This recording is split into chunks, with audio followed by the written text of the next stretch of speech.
Hello Internet, and welcome to Techno Geeks Corner. Today I'm actually going to be discussing a very new thing that most people actually aren't aware of. And this is the kind of age that we're coming into where a lot is not necessarily known by...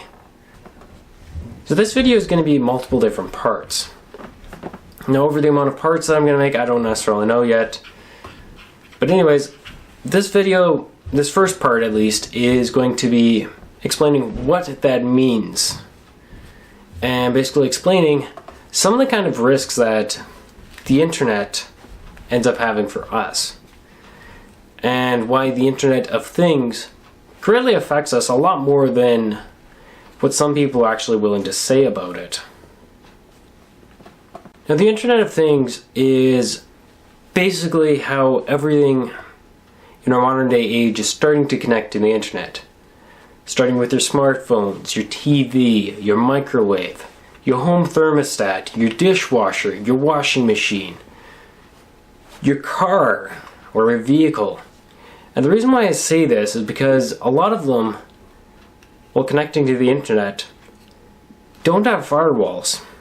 And what exactly is a firewall? Well, basically what a firewall is, it's kind of like a string of code which helps protect against certain things like malware, hacks, and also potential viruses and other things as well.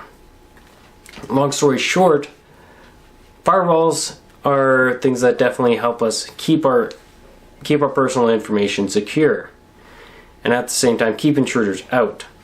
And why is that such a big problem, especially in today's world, is a lot of us store a lot of personal data on things like our smartphones and our computers.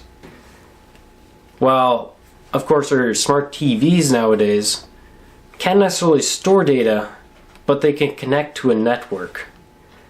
And most smart TVs don't actually have a firewall, nor is it possible to install one. Now this potentially creates a very big threat because of the fact that it doesn't have a firewall. Now, you have a firewall on your home router, and I'm pretty sure you have one on your computer.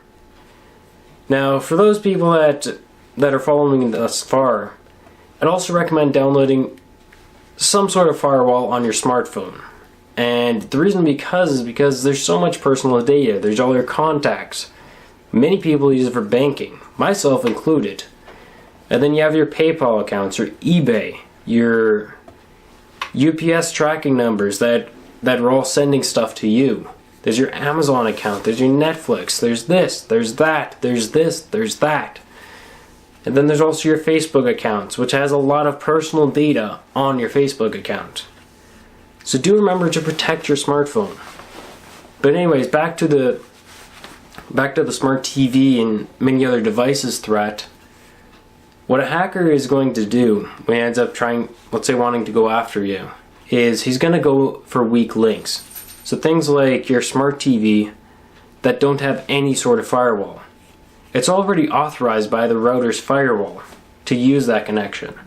So what they're essentially going to do is they're going to get into the TV, get the authorization to the router, and then from there, they're going to weak link everything from there. And there's multiple apps that you can get on your smart TV, which I totally understand why people would get them. Like, there's one that I can actually download off my Samsung and on my computer, which allows me to play stuff from my computer to my smart TV without actually any sort of cables or anything hooked up to it. But thing is that uses the internet. That also creates a permission on my computer and also my TV for them to communicate together, hence also disabling the firewall protection on my computer. I have a lot of personal data on my computer, so because of that reason I'm not going to be downloading that. One thing you have to remember about modern computers is that a lot of the time kernels are usually about 10 steps ahead of the ones that are trying to catch them. And I say this because a lot of people don't understand how vulnerable you are to a hack until it's actually happened.